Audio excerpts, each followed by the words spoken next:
semua. Jumpa lagi dalam renungan harian kita bersama saya Suster Petronella Meruka SCC.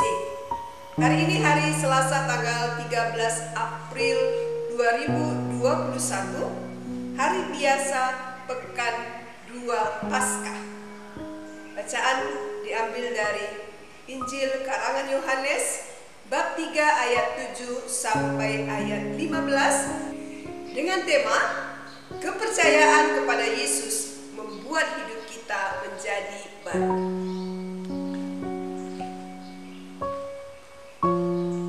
Janganlah engkau heran karena aku berkata kepadamu, kamu harus dilahirkan kembali. Angin bertiup kemana ia mau dan engkau mendengar bunyinya, tetapi engkau tidak tahu dari mana ia datang dan kemana ia pergi. Demikianlah halnya dengan tiap-tiap orang yang lahir dari roh. Nikodemus menjawab katanya, bagaimanakah mungkin hal itu terjadi? Jawab Yesus, engkau adalah pengajar Israel dan engkau tidak mengerti hal-hal itu. Aku berkata kepadamu, sesungguhnya kami berkata-kata tentang apa yang kami ketahui dan kami bersaksi tentang apa yang kami lihat. Tetapi kamu tidak menerima kesaksian kami. Kamu tidak percaya waktu aku berkata-kata dengan kamu tentang hal-hal duniawi. Bagaimana kamu akan percaya kalau aku berkata-kata dengan kamu tentang hal-hal surgawi? Tidak ada seorang pun yang telah naik ke surga selain daripada Dia yang telah turun dari surga, yaitu Anak Manusia.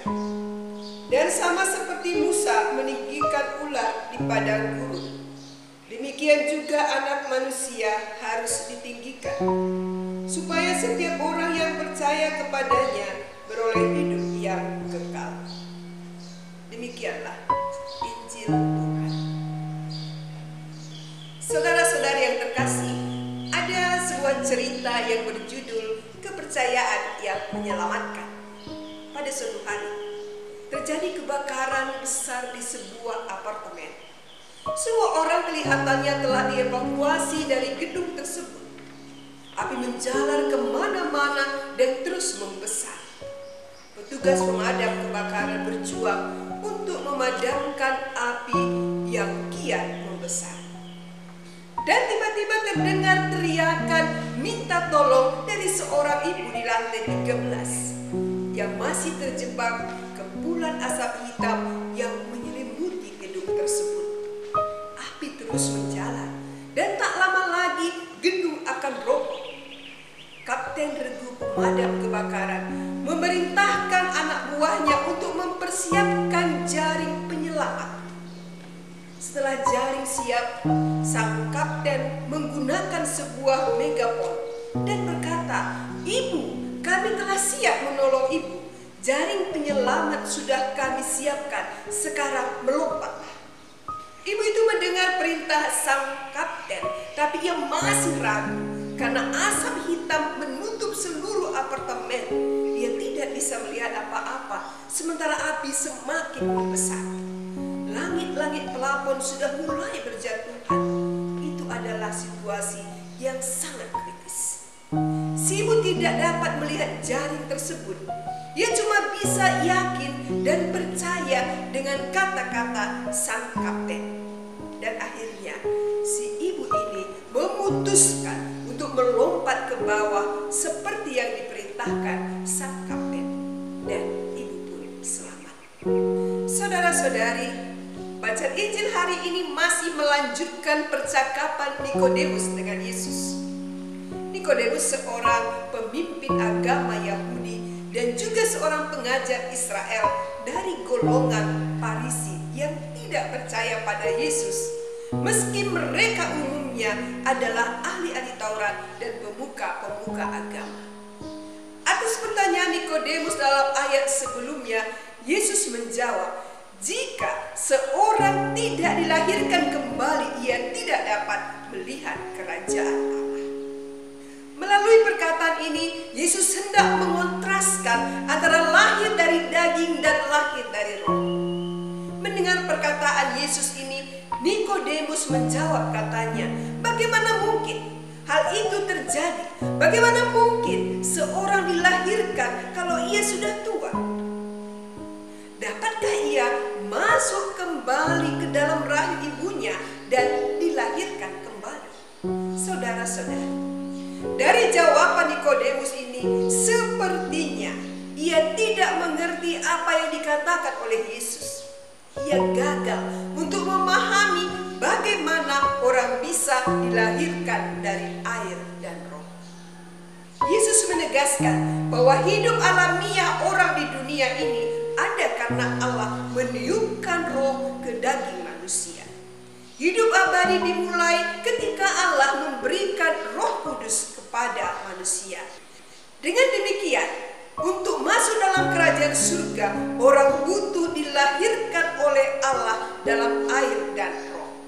Yesus memberi sebuah metafora tentang angin yang merupakan simbol roh.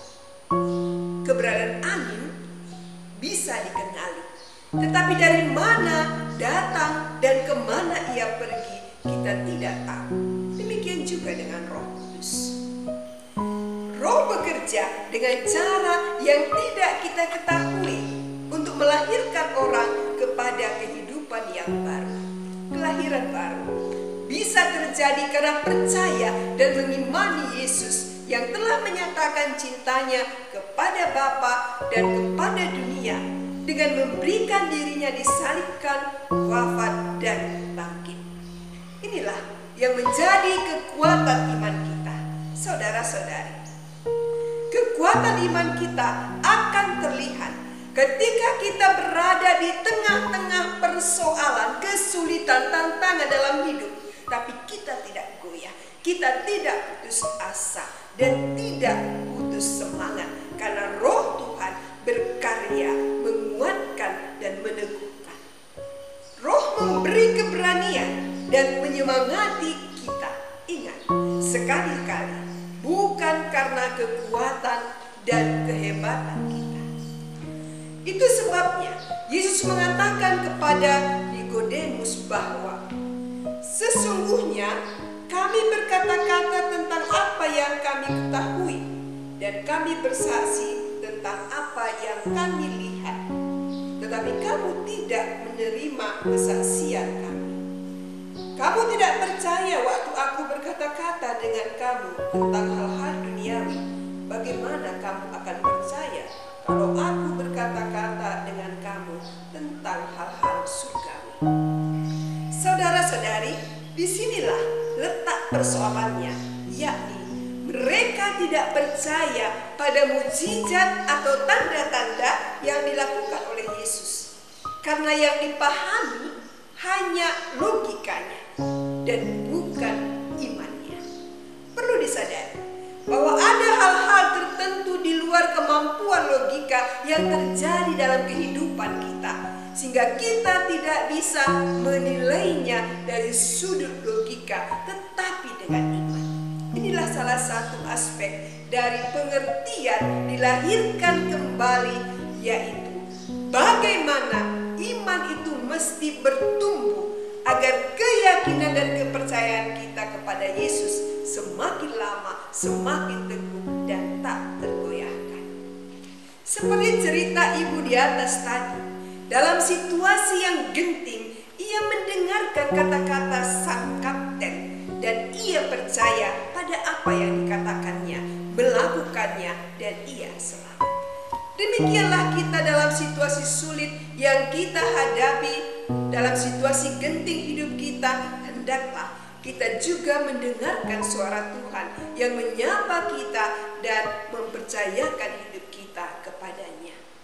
Saudara-saudari, peristiwa kebangkitan memberi kesempatan bagi kita dilahirkan kembali dalam roh, sehingga kita yang selama ini hidup dalam perbuatan-perbuatan daging, hawa nafsu, keserakahan, kebencian, ketakutan, dan lain-lain, berubah menjadi manusia baru dalam Kristus yang bangkit. Kepercayaan kepada Yesus yang bangkit membuat hidup kita menjadi baru. Kepercayaan kepada Yesus yang bangkit membangkitkan semangat keberanian kita dalam menghadapi tantangan, kesulitan, dan perjuangan dalam hidup. Kepercayaan kepada Kristus yang bangkit akan memampukan kita memilih yang terbaik bagi hidup kita. Oleh karena itu, mari kita mempercayakan seluruh hidup kita kepadanya, agar rohnya selalu menggerakkan hidup kita menjadi manusia baru yang hidup dalam sukacita, kebahagiaan, dan semangat. Menjadi permenungan bagi kita.